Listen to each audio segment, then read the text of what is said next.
नमस्कार जय जगन्नाथ। आज हेउची फेब्रुआरी मास 9 तारिख सोमवार। चलंतु जानि नबा आज दिन केतोटी गुरुत्वपूर्ण टॉप न्यूज अपडेट। प्रथम अपडेट राशन कार्ड को नहीं बड़ खबर। एणिकी राशन बदल रे समस्त को मिलिबो नगद पैसा। पारंपरिक राशन बंटन व्यवस्था को आहुरी आधुनिकरण करिवा पाई सरकार ई रूपी डिजिटल भाउचर व्यवहार करने को जाउछंती। चंडीगढ़ भली सहर रे सफल परीक्षण आरंभ हो सारी। हिताधिकारी माननकु आउ राशन पाई लंबा धाड़ी रे अपेक्षा करने को पड़िबो नाही, बरम सेमानंक मोबाइल फोन को एक डिजिटल भाउचर किंबा सेमानंक खाता को 1000 टंका पठाजिबो। परवर्ती खबर सरकारी कर्मचारी हित रे एक बड़ निष्पत्ति नैछंती सुप्रीम कोर्ट।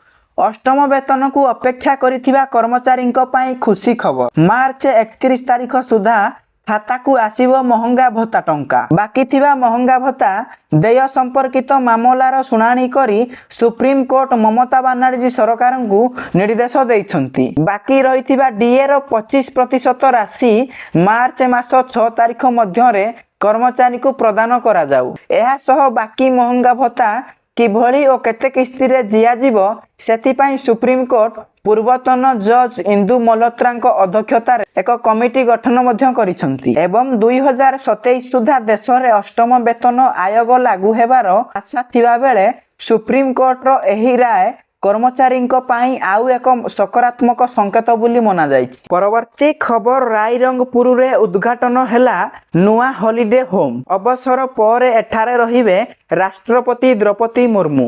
केंद्र सरकार द्वारा निर्मित एही 16टी कोठरी विशिष्ट बंगला एबे रायरंगपुर रे गर्व साजिछि। उद्घाटन करिबा अवसर रे राष्ट्रपति निजर भविष्यतर रहणी स्थल को बुली देखुचंती बुली सूचना मिली। परवर्ती खबर मोदी कैबिनेट को बड़ निष्पत्ति। सरकारी विद्यालय रे आरंभ हेबो प्ले स्कूल। बुधवार दिन प्रधानमंत्री नरेंद्र मोदी अध्यक्षतार बसीथिबा केंद्र कैबिनेट रे स्कूल शिक्षा क्षेत्र रे एभली ऐतिहासिक निष्पत्ति ग्रहण करा जायछि। देश रे थिबा समस्त शिक्षा योजना को मोदी कैबिनेट रो मंजूरी मिली। 2,90,000 कोटी टंकार समग्र शिक्षा योजना प्रथम थर पाई देश में 3 वर्षर शिशुंक पाई प्ले स्कूल रो परिकल्पना करा जायछि। एहा सहित सरकारी विद्यालय रे प्री प्राइमरी व्यवस्था मध्य आरंभ करा जिवो। शिशुंक प्राथमिक शिक्षा को सुदृढ़ करबा निमंते शिक्षक और शिक्षयित्री को मध्य प्रशिक्षण करा जिवो। परवर्ती खबर पुणी आम बस नेला बाइक आरोही जीवन। भुवनेश्वर रे तमांड अंचल रे थिबा शोरूम आगरे एही दुर्घटनाटी घटिछि। ए नै स्थानीय लोके खंडगिरी पुलिस को खबर देइथिले। खबर पाई पुलिस घटनास्थल रे पहुंची मृतदेह को जबत करी भुवनेश्वर एम्स हॉस्पिटल को पठा जायछि। मृतकंक परिचय ए जाए स्पष्ट होई नाही। परवर्ती खबर माओवादी मुक्त हैला ओडिशार आउ एक जिला। माओ दंपति को आत्मसमर्पण पर सूचना देले एडीजी संजीव कुमार पंडा। माओ दंपति निखिल और इंदुक सह मोट 15 जन सरेंडर करिसंती। एहा परे एमाने अन्यान्य माओवादी को मध्य आत्मसमर्पण करिवा पाई कहिसंती। बंदूक छाड़ी सरेंडर करिवा पाई माओ नेता निखिल कहिसंती। निज साथी भाई मानकु से एपरी कही समाजर मुख्य स्रोत रे शामिल हेबा को आगेइबा पाई कहिसंती। तेबे निखिल और इंदु को आत्मसमर्पण पर अन्यान्य माओ गोष्ठी सरेंडर करि पारंती बोली कुहा जायछि। अन्य पटे पुलिस ओडिशा रे एबे भी सर्च ऑपरेशन जारी रखिछि। परवर्ती खबर बांग्लादेशी हिंदू को मिलिबो आश्वस्ति। घोषणा पत्र रे बड़ कथा कहिले बीएनपी। बांग्लादेश रे साधारण निर्वाचन पाखई आसुछि।